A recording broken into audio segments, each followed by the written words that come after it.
Baru-baru ini viral di media sosial curhat anak soal sosok ayah kandungnya. Pasalnya sang anak curhat bahwa dulu ayahnya tak mau menjadi wali nikahnya karena malas.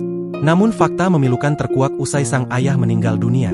Wanita itu curhat melalui sebuah postingan di TikTok.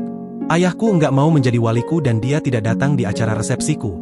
Alasannya malas," tulis wanita tersebut menggunakan akun TikToknya, Grentiaboba28.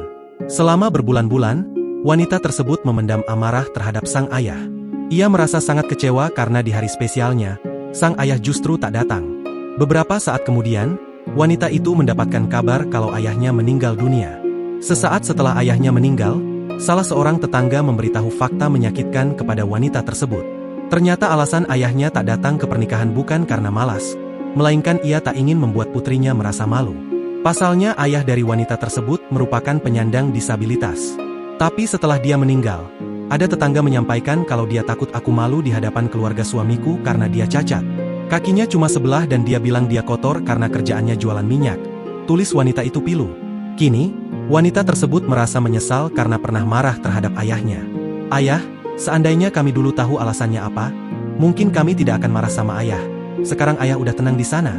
Maafkan anakmu yang belum bisa bahagiain dan selalu membuatmu menangis terus," tulisnya sedih.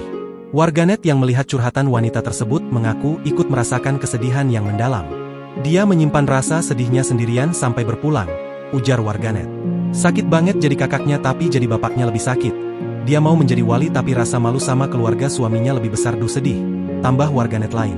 Download Tribun X sekarang, menghadirkan lokal menjadi Indonesia.